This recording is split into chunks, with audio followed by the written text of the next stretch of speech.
Primeira carta de Paulo aos Coríntios, capítulo 13, é o texto da nossa meditação nesta noite. Esta mensagem é parte da nossa série de exposições da carta de Paulo aos Coríntios, iniciada em junho de 2023. Nós estamos então hoje entrando no capítulo 13, eu diria para os irmãos que é um dos capítulos mais importantes da carta, se não o mais importante, talvez onde Paulo quisesse chegar há muito tempo e que certamente precisaria deste capítulo para resolver as questões que foram resolvidas na igreja de Corinto.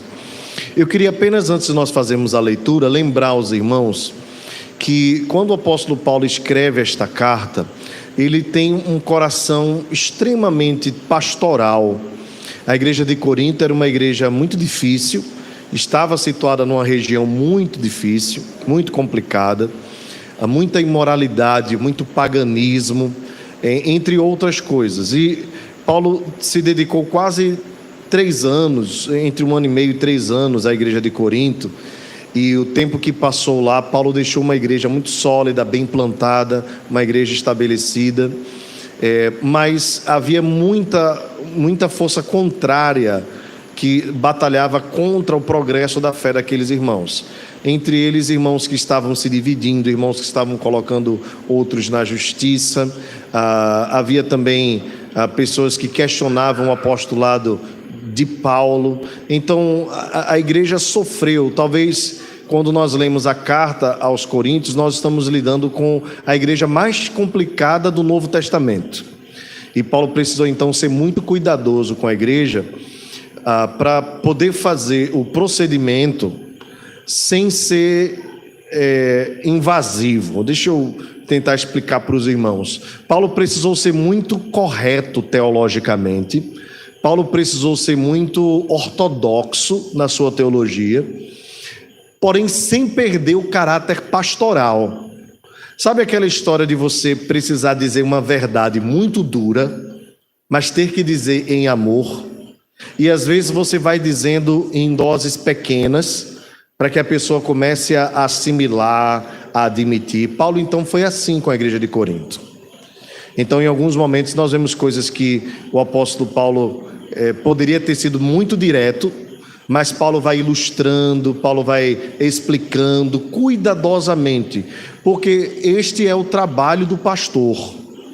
O pastor é aquele que conduz a igreja, que leva as águas tranquilas, aos pastos verdejantes. Ele precisa usar muitas vezes a vara, mas ele gosta mais de usar o cajado, no sentido de orientar, de encorajar. Mas às vezes era necessário, na figura do pastor, quando uma ovelha era muito teimosa, ele precisava quebrar a pata da ovelha, deixá-la um pouquinho de molho, para que ela pudesse redirecionar a sua conduta. Então, às vezes, na vida pastoral e na lida pastoral, e o conselho da igreja, os presbíteros sabem muito bem, né, do que eu estou falando, a gente precisa lidar, sim, com pessoas diferentes, com características diferentes. Nem sempre o mesmo remédio, na mesma dose, vai servir para todas as pessoas. Então, assim, o apóstolo Paulo precisou lidar com uma igreja extremamente diversificada, com problemas também dos mais diversos, que só foram encontrados lá em Corinto. Então, desde que Paulo começou a tratar as broncas de Corinto, lá no capítulo 1, ele lidou com divisões, ele lidou com falso conhecimento ou pouco conhecimento do evangelho, pessoas que estavam dando muita ênfase à eloquência, discutindo quem eram os melhores pregadores. E aí Paulo diz: olha, quando vocês conheceram a Cristo, não foi por palavra de sabedoria, mas foi pelo poder do Espírito, a sabedoria de Deus, que é Jesus Cristo. Paulo precisou lidar com tantos problemas, irmãos, são inúmeros, né? Havia gente na igreja, uma pessoa na igreja de Corinto que estava tendo relações com a esposa do seu próprio pai. O apóstolo Paulo precisou abordar um tema delicado, mandando expulsar por carta, né, aquele irmão, mesmo na sua ausência, repreendendo os líderes que estavam na igreja e não haviam feito a expulsão daquele rapaz. Então, pense numa bronca, era a igreja de Corinto. Era aquele tipo de igreja que quando dizia assim, ó, quem quer ir lá para a igreja de Corinto, todos os pastores fugiam. Mas Paulo foi muito corajoso, muito correto, muito verdadeiro, ao mesmo tempo que Paulo foi muito paciente, amoroso, gracioso. E aí depois que Paulo mexe na ferida dos irmãos lá de Corinto, agora ele apresenta o remédio, a solução para todas as crises que esses irmãos estavam enfrentando. Paulo diz assim, capítulo 13: e eu passo a mostrar-vos ainda um caminho sobremodo excelente. Ainda que eu fale a língua dos homens e dos anjos, se não tiver amor, serei como bronze que soa ou como símbolo que retine. Ainda que eu tenha o dom de profetizar e conheça todos os mistérios e toda a ciência, ainda que eu tenha tamanha fé a ponto de transportar montes, se não tiver amor, nada serei. E ainda que eu distribua todos os meus bens entre os pobres, e ainda que entregue o meu próprio corpo para ser queimado, se não tiver amor, nada disso me aproveitará. O amor é paciente, é benigno, o amor não arde em ciúmes, não se ufana, não se ensoberbece, não se conduz inconvenientemente, não procura os seus interesses, não se exaspera, não se ressente do mal, não se alegra com a injustiça, mas regozija-se com a verdade. Tudo sofre, tudo crê, tudo espera, tudo suporta. O amor jamais acaba, mas havendo profecias, desaparecerão, havendo línguas, cessarão, havendo ciência, passará, porque em parte conhecemos e em parte profetizamos. Quando vier, porém, o que é perfeito, então o que é em parte será aniquilado. Quando eu era menino, falava como menino, sentia como menino, pensava quando menino. Quando cheguei a ser homem, desisti das coisas próprias de menino. Porque agora vemos como em espelho, obscuramente. Então veremos face a face. Agora conheço em parte, então conhecerei como também sou conhecido. Agora, pois, permanecem a fé, a esperança e o amor. Estes três, porém, o maior destes é o amor. Vamos elevar os nossos pensamentos ao Senhor em oração. Amado Pai, nós te agradecemos pela Tua palavra, pela graça de podermos expô-la nesta noite. Te louvamos porque apenas a leitura da Tua palavra já nos traz tanta consolação e tanta esperança ao nosso coração. Te rogamos agora que, por meio da pregação, nós sejamos ainda mais consolados, confrontados, confortados e consolados e exortados para a glória do Teu nome. Usa-nos, Deus, para a Tua glória, em nome de Jesus. Amém.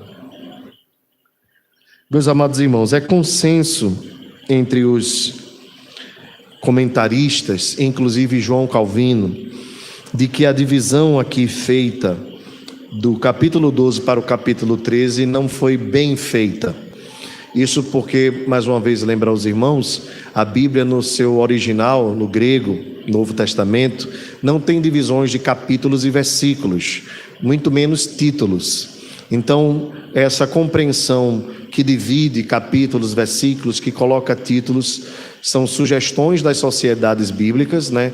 Tanto as inglesas, americanas, como também as nossas, né? Para nós encontrarmos mais facilmente o livro. Mas isso não evita que eles incorram em algumas faltas. Essa é uma clássica, porque até a própria divisão do versículo é meio complexa para nós aqui, né? Se você está com a Bíblia revista e atualizada, o capítulo 12 termina: entretanto, procurai com zelo os melhores dons. E eu passo a mostrar-vos, hoje que aqui já tem uma divisãozinha, né? No título, o amor é o dom supremo. E eu passo a mostrar-vos ainda um caminho sobremodo excelente. E essa divisão, de alguma forma, faz com que as pessoas gostem de usar 1 aos Coríntios de forma isolada, ok? E aí você observa, por exemplo, que é um texto muito pregado em casamentos, né? Já foi alvo até de canções, né? Inclusive brasileiras, tal. O que não há em si nenhum problema, tá? O texto se aplica ao amor em vários âmbitos, não há nenhum mal em fazê-lo assim.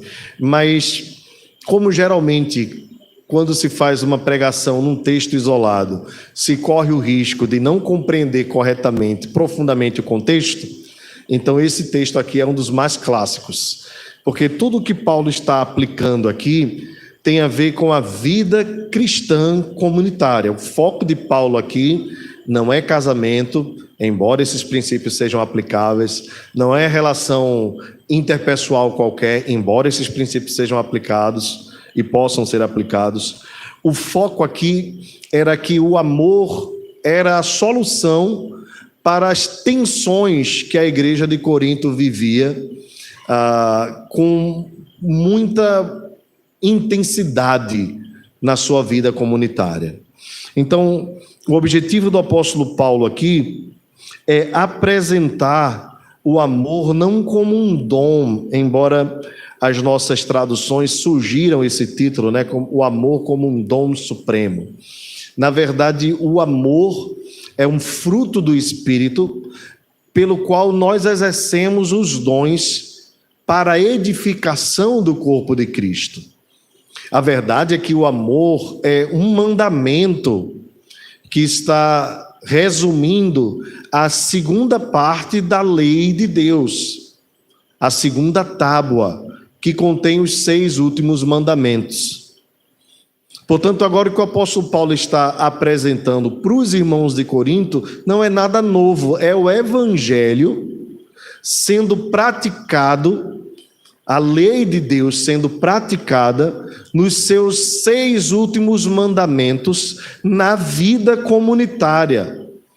Por que isso, irmãos? Porque na vida comunitária da igreja de Corinto, os irmãos estavam falhando no sentido do amor na hora da ceia, estavam falhando no sentido de amar um ao outro na hora do exercício dos dons e nos relacionamentos até mesmo fora do culto, quando irmãos estavam disputando um contra o outro, causas na justiça, problemas de imoralidade, irmãos que não queriam abrir mão de suas liberdades.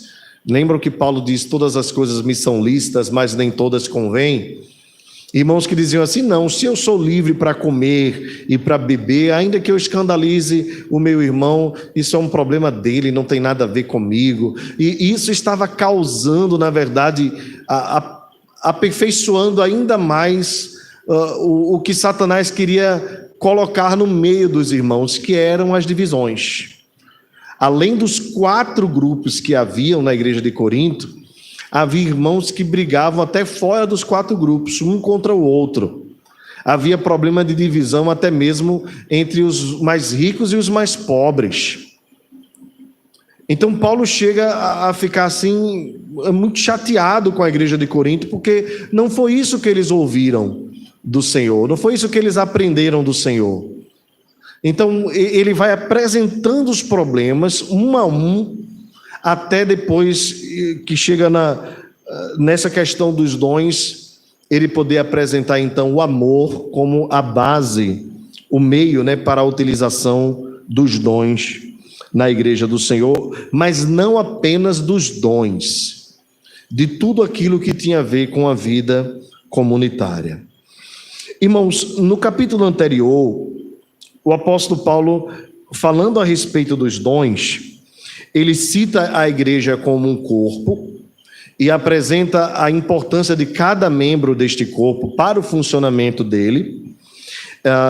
Mas no final, o apóstolo Paulo recomenda que os irmãos procurem valorizar os dons mais excelentes. No caso aqui ele usa o termo os melhores dons. E nós já vimos que no sentido do serviço comunitário, todos os dons são importantes. O próprio apóstolo Paulo diz que todo dom é necessário, assim como cada membro do nosso corpo é necessário. E quando Paulo diz assim, buscai com zelo os melhores dons, se nós entendermos que Paulo está incentivando os irmãos individualmente a procurarem os dons, estaríamos entrando em contradição com o que o apóstolo Paulo fala anteriormente, que é o Espírito Santo quem distribui os dons. Então, na verdade, quando ele diz para a igreja, observe, procurai com zelo os melhores dons, ele está incentivando os irmãos a observarem e valorizarem os dons ligados à palavra, visto que são esses dons que edificam a igreja e que são a base para a compreensão dos outros dons. Então, sem o dom da pregação, sem o dom do ensino, como eles poderiam descobrir os outros dons? Como eles poderiam saber como exercitar os outros dons? A palavra, ou os dons da palavra, são aqueles que têm proeminência na vida da igreja. E isso não tem a ver com fulano é melhor do que Beltrano, ciclano é melhor do que fulano. Não é isso. Tem a ver com a característica do dom. Lembra que eu citei para os irmãos a palavra do apóstolo Paulo no capítulo 4 aos Efésios, quando ele diz assim: a uns estabeleceu Deus primeiramente apóstolos, evangelistas, pastores e mestres. Vejam, primeiramente estão na lista os dons ligados à palavra, porque assim como eu falei, por meio da palavra nós somos edificados. Então agora o apóstolo Paulo está lidando com um problema que ele vai abordar mais profundamente no capítulo 14. Em Corinto, os dons espetaculares ou extraordinários estavam ganhando proeminência no culto, enquanto a profecia e o ensino estavam sendo esquecidos. E aí é nesse sentido que Paulo vai, no capítulo 14, aguardem aí, está chegando, o apóstolo Paulo vai falar sobre o lugar de cada dom na igreja do Senhor. Irmãos, se esses capítulos fossem observados com zelo, com cuidado, nós não teríamos tantas divisões nas igrejas dos nossos dias.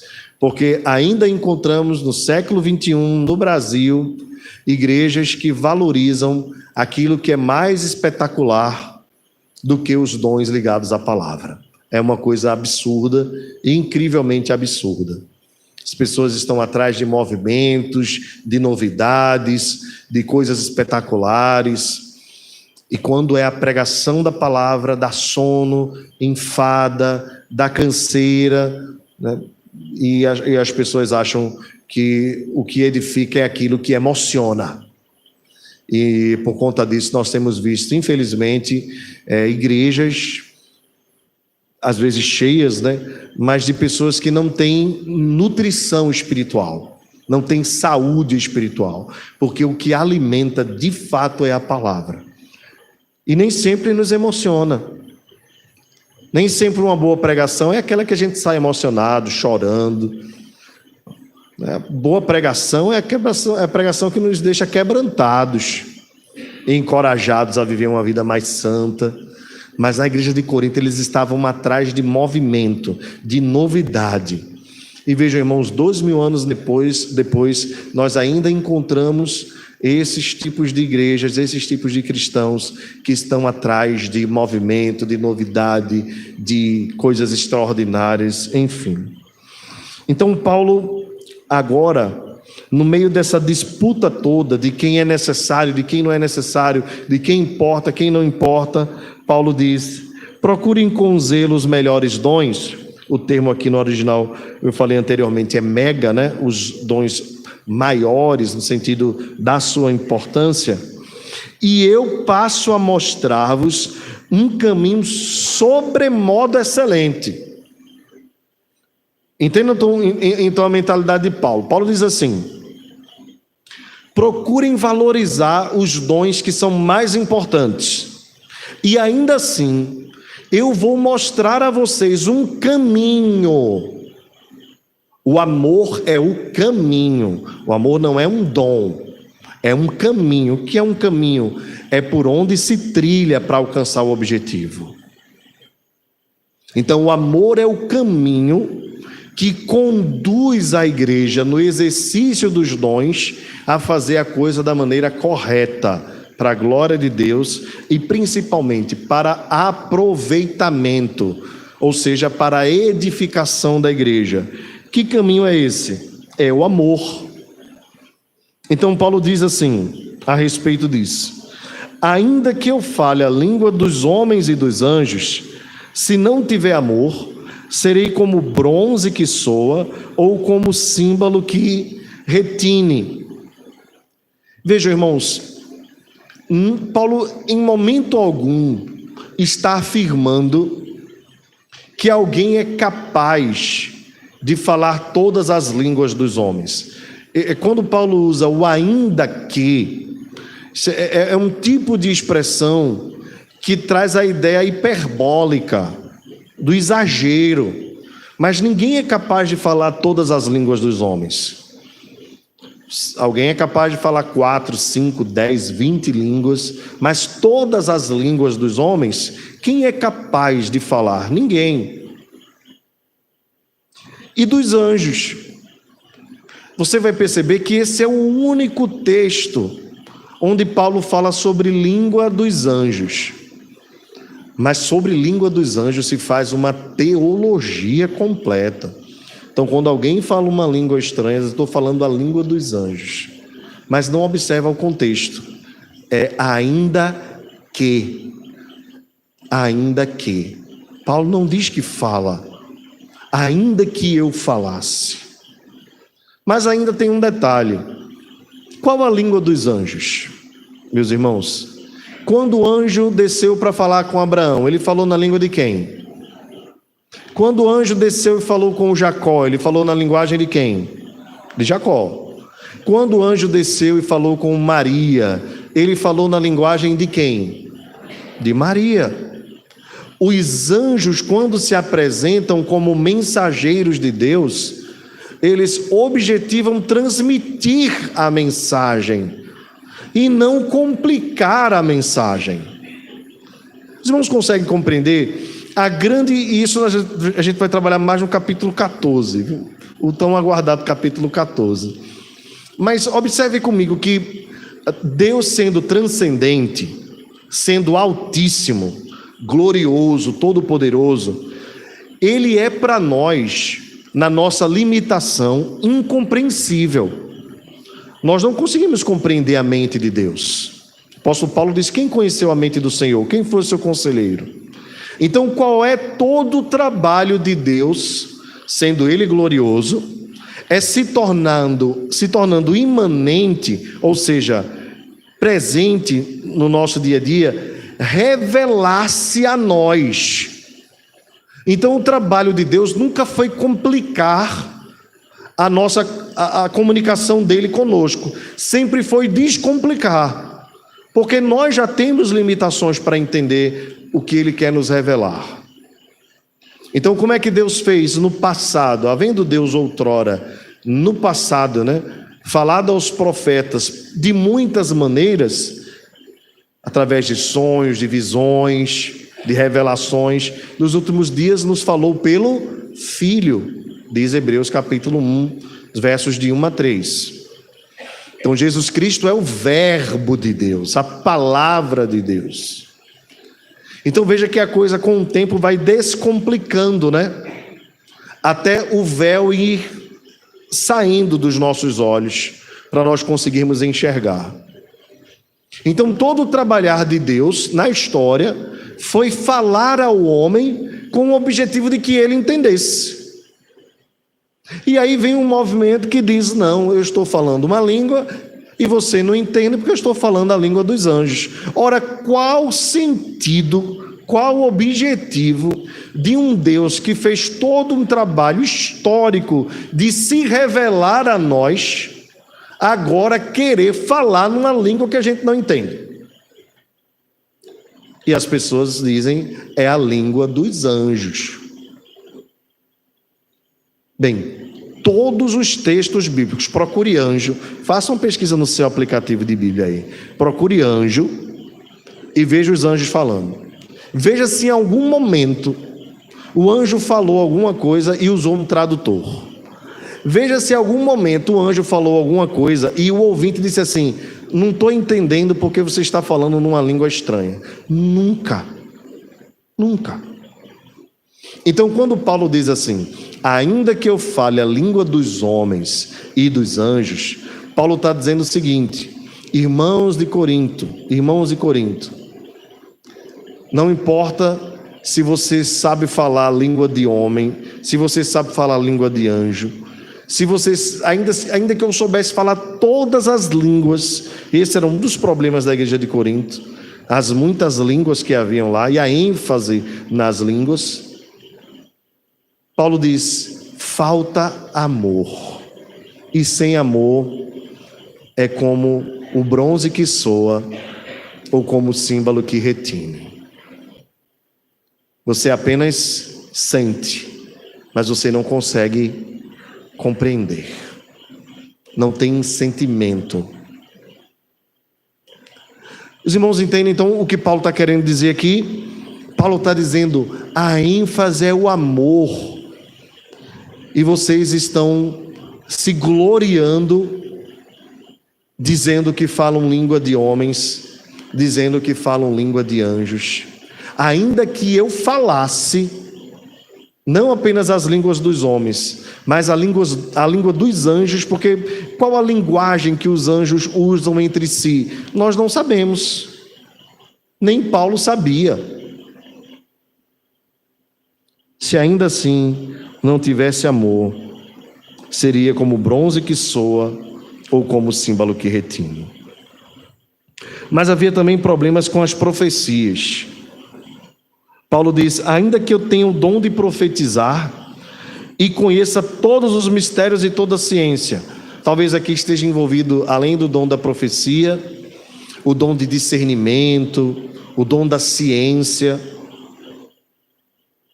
Paulo diz: ainda que eu tenha tamanha fé, talvez aqui a fé também tratada como um dom, a ponto de transportar montes. Vocês lembram dessa palavra de Jesus? Paulo diz: se tiveres fé, Jesus diz, como um grão de mostarda, direis a esse monte: sai daqui, vai para ali, e assim ele fará. Paulo diz: ainda que a sua fé seja dessas assim, se não tiver amor, nada serei. Se eu não tiver amor, nada serei. Veja, irmãos, o que é que Paulo está colocando? Enquanto os irmãos de Corinto estavam dando ênfase no dom, Paulo está dando ênfase no amor, no fruto. Aqui está a velha luta do dom contra o fruto. Alguém pode ter dons maravilhosos, se ele não faz por amor, se o objetivo dele não é edificar a igreja, se ele não faz para a glória de Deus, ele pode inclusive entregar todos os bens. Observe o verso 3. E aí os irmãos talvez lembrem automaticamente do caso de Ananias e Safira. Vocês lembram deles lá? Capítulo 5 de Atos, final do capítulo 4, o texto nos diz que havia um homem chamado Barnabé, natural de Chipre, também conhecido como José da Consolação, que, como tendo um campo, vendeu e entregou todo o dinheiro aos pés dos apóstolos, para que esses servissem com esses valores à igreja de Deus. Não houve imposição, ele fez de forma natural, de forma voluntária, por assim dizer, como servo do Senhor. E aí vem Ananias e Safira, vendo aquilo tudo, os textos estão coladinhos, eles pegam uma propriedade, vendem, retêm uma parte e entregam o restante aos apóstolos como se estivesse dando tudo. E aí o apóstolo Pedro diz: por que vocês mentiram ao Espírito Santo? Se vocês ficassem com o dinheiro todo, não era todo de vocês? E naquele momento nós vemos Ananias, depois Safira, os dois expirando e morrendo. Mentiram ao Espírito Santo de Deus. Deus não se agrada desse tipo de coisa, e aquilo trouxe grande temor no meio da igreja. Veja, alguém que entregou bens, mas não fez de coração. Talvez a motivação fosse aparecer, talvez a motivação fosse chamar a atenção para si, glória própria. Alguém é capaz de fazer isso, está o relato bíblico, capítulo 5 de Atos. Nem sempre o que entrega é entrega de coração. Você deve lembrar que aqueles que ofertavam naquele dia em que Jesus estava no templo e havia uma viúva pobre, havia gente ofertando centenas de vezes mais do que aquela viúva, mas ninguém fez mais do que ela, porque ela deu o seu tudo, ela deu o seu melhor, ela deu o seu coração a Deus. Havia na igreja de Corinto, possivelmente, irmãos que estavam abusando dos bens que tinham, talvez não com o objetivo de edificar a igreja, mas de humilhar as pessoas mais pobres, dando oferta para aparecer, para ser reconhecido, para ser aplaudido. Meus irmãos, isso não é incomum, infelizmente, no meio das igrejas. A valorização dos irmãos que dão mais, dos irmãos que têm mais. É triste, mas é verdade. E Paulo diz ainda mais, irmãos. Agora ele vai no extremo, né? E ainda que alguém entregue o seu próprio corpo para ser queimado, se não tiver amor, nada disso me aproveitará. Não tem proveito nenhum. Ou seja, alguém que pode ser até capaz de morrer, se for sem amor, se não for por amor, não traz nenhum benefício. Nós não vamos avançar muito no texto, eu queria ficar por aqui na noite de hoje. E queria chamar a atenção dos irmãos em algumas aplicações muito práticas e muito objetivas. Quando Jesus foi questionado por um escriba qual o maior de todos os mandamentos, Jesus citou uma parábola. Você deve lembrar da parábola do bom samaritano. Aquele homem, como o texto fala, na parábola, né, não é uma história real, ele não era judeu, mas ele era de um povo que era inimigo dos judeus. Os samaritanos não conviviam bem com os judeus, nem os judeus com os samaritanos. Eram antigos irmãos que se odiavam. Um judeu, quando queria passar para o outro lado da terra, que tinha Samaria, ele preferia rodear não sei quantos quilômetros do que chegar rapidinho, para nem pisar em solo samaritano. Essa rixa era antiga, desde a divisão do reino, e mais ainda acirrada quando os judeus voltam de Jerusalém e não querem receber os samaritanos. Enfim, uma crise histórica estabelecida entre dois povos. A gente conhece bem essas histórias, né? Como povo brasileiro, a gente não tem muito. A nossa rixa com a Argentina é mais futebol, e nós, nordestinos, estamos mais distantes ainda, né? Não fazemos fronteira com nenhum país, nós, nordestinos, né? No máximo com o Atlântico. Então, a gente não tem muita dificuldade com isso. Mas as nações antigamente, que eram nações todas juntinhas ali, viviam muitas rixas. Nós temos hoje a situação dos judeus, os palestinos, né? Rússia e Ucrânia. Então, a gente olhando a geopolítica, a gente consegue imaginar um pouquinho o que são dois países que vivem em hostilidade. Principalmente as regiões de fronteira acabam sendo regiões muito difíceis. Bem, Jesus então, para resolver esse problema de quem é o meu próximo, né? Porque ele fala dos mandamentos, amar o teu próximo como a ti mesmo, e o escriba, querendo pegar Jesus em alguma coisa, pergunta quem é o meu próximo. Jesus então propõe a parábola do bom samaritano. Eu não vou fazer uma exposição da parábola, mas você sabe muito bem da história. Passa ao sacerdote, que era judeu, passa ao levita, que era judeu, e ninguém atende aquele homem judeu que estava no chão, depois de ter sofrido um grave assalto, espancado, ferido, machucado. Mas passa um samaritano, olha para aquele homem, trata das suas feridas, coloca sobre o seu animal, leva para uma hospedaria, paga o seu tratamento e ainda deixa um dinheiro a mais, caso necessite de alguma coisa. Jesus então pergunta: quem foi o próximo daquele homem que estava machucado? E a resposta, claro, foi o homem que o ajudou, foi o samaritano, foi aquele que o serviu. Vejam, irmãos, a maior prova de amor que nós podemos dar ao nosso irmão é o serviço. Quando nós utilizamos os nossos dons para a glória de Deus, é a maior prova de amor que nós podemos dar, mas desde que este serviço seja executado com amor, porque sem amor é a coisa mais dura do mundo servir a Deus. É a coisa mais terrível do mundo servir a Deus. Veja que, embora muitas coisas nós façamos por obediência, o amor é sempre o caminho. Observe o texto que nós usamos muitas vezes no momento da oferta: que ninguém faça por constrangimento, nem por obrigação, nem por necessidade, porque Deus ama quem dá com alegria.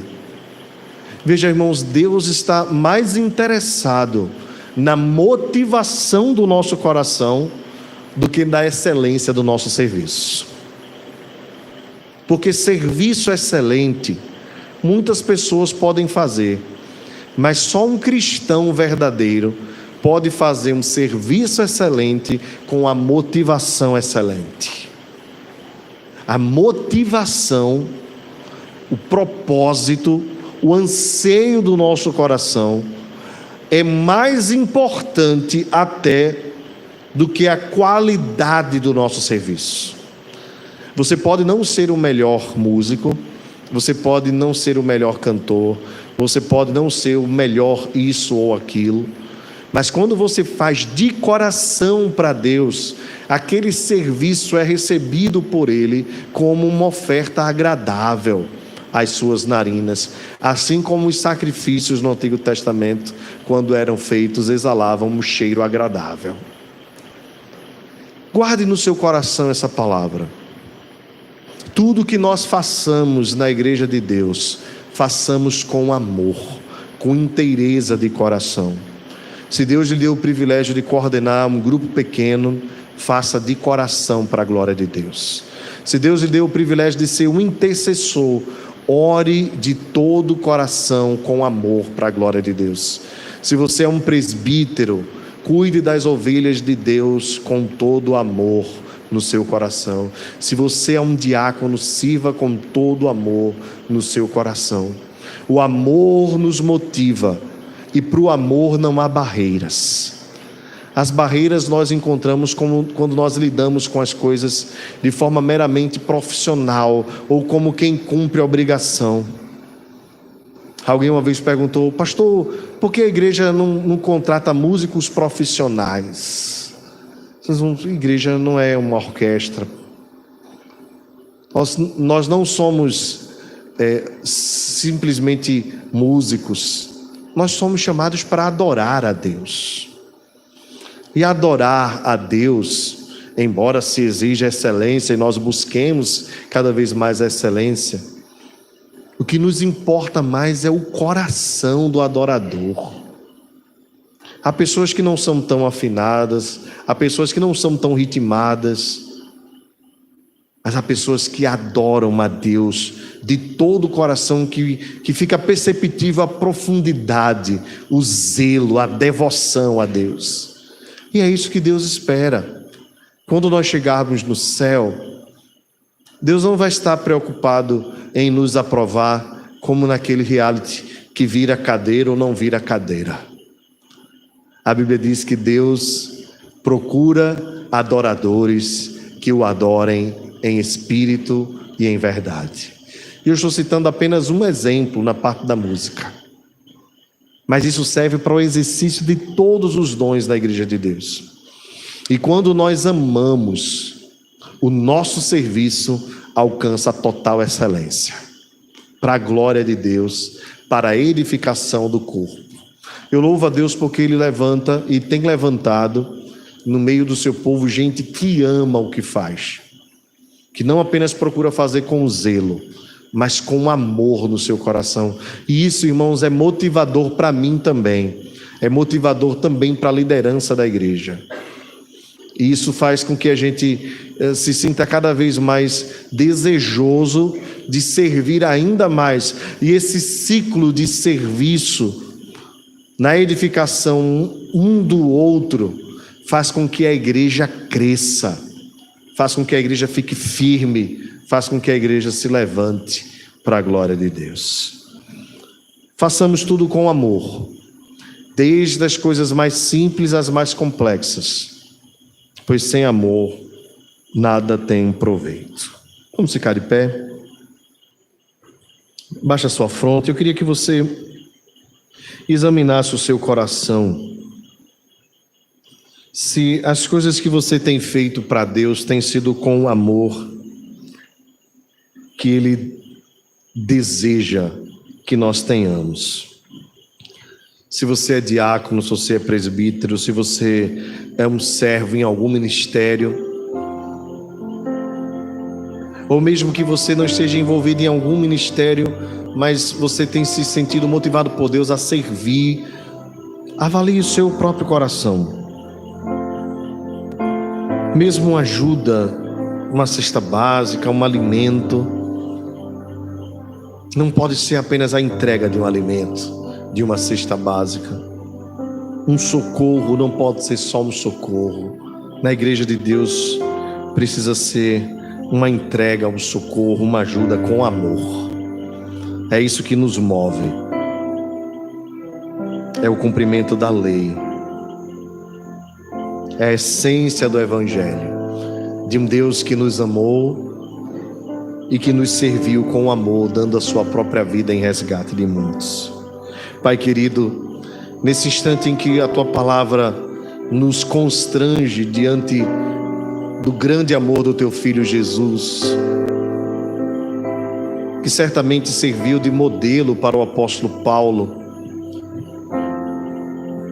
porque, Senhor, nenhuma prova de amor há maior do que aquela que o Teu Filho Jesus Cristo fez por nós na cruz.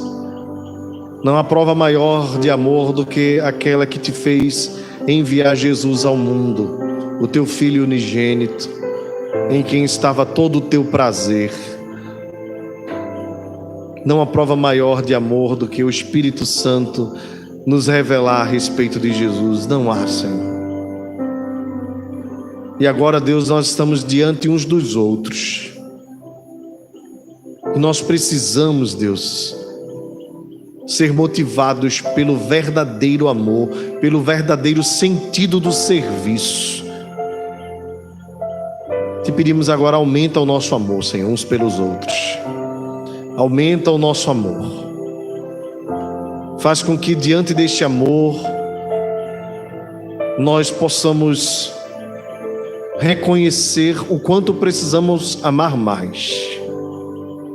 E que a ninguém fiquemos devendo nada, exceto o amor. Ó Deus, se temos falhado, nos corrige. Se temos acertado, aperfeiçoa ainda mais esse amor, para que o mundo reconheça que somos Teus discípulos. Dá-nos mais amor uns pelos outros.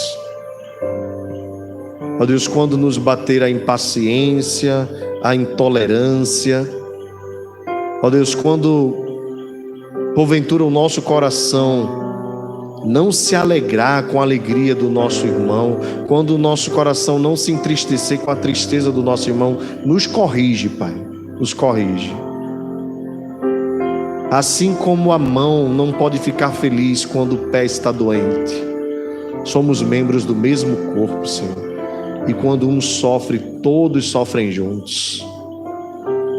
Senhor, dá-nos sempre a alegria de vivermos a vida cristã comunitária de forma digna do Senhor.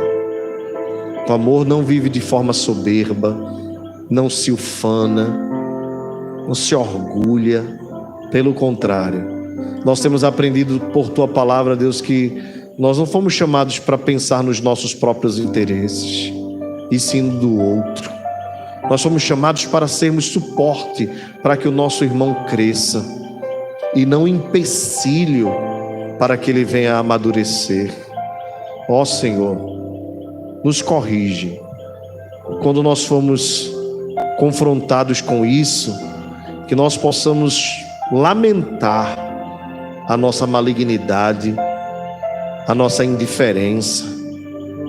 Faz-nos, Deus, irmãos de fato, daqueles que emprestam o ombro ao outro, aqueles que se preocupam um com o outro, que não seja o nosso amor de meras palavras, mas seja de atitude, de ato, para que o mundo conheça, Deus, que somos teus filhos, teus discípulos.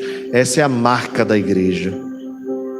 O mundo lá fora, Senhor, é hostil, o mundo lá fora é competitivo, no mundo lá fora, Senhor, as pessoas se degladiam, lá fora, Senhor, se mata por nada. A tua igreja é lugar de vida, Senhor. A tua igreja é lugar de paz, é lugar de alegria. E acima de tudo, a tua igreja é lugar de amor. Que esse amor, Senhor, cresça em nosso meio. Que esse amor, Senhor, seja as correntes que nos amarram uns aos outros, para a glória do teu nome. Ajuda-nos, Deus, a amar cada dia mais. Ajuda-nos a olharmos só para ti e em ti vermos o exemplo de amor, o amor com que nos amaste. Te agradecemos por esta noite, te rogamos as tuas bênçãos sobre nós, em especial sobre os nossos irmãos que estão enfermos. Traz cura, Deus, a nossa irmã Tuane, traz cura, Senhor, ao presbítero Severino, à irmã Gorete, a todos os irmãos que estão em processo de recuperação, Pai, nessas gripes, viroses, Covid, seja lá o que for. Põe a tua mão sobre a vida de cada um dos nossos irmãos. Abençoa, Deus, os irmãos que estão passando por dificuldades. Abençoa, Senhor, o teu povo aqui. Abençoa o teu povo em Abreu Lima. Sei, Deus, com os irmãos que estão enfermos lá também. Ó Deus, nesta terça-feira, a nossa irmã Lúcia, irmã da missionária Risalva, estará se submetendo à cirurgia. Vai adiante, Senhor. Vai adiante dela. Sei com os pastores enfermos que estão se recuperando de tratamento, os missionários. Abençoa o teu povo, Deus, em nome de Jesus. E que a graça do nosso Senhor e Salvador Jesus Cristo, o amor de Deus, o nosso eterno, soberano e bondoso Pai, a comunhão, o poder e a consolação do Espírito Santo seja sobre nós, Igreja Presbiteriana de Fragoso, e sobre toda a Igreja do Senhor que está aqui e espalhada sobre a face da terra, agora e para todos sempre.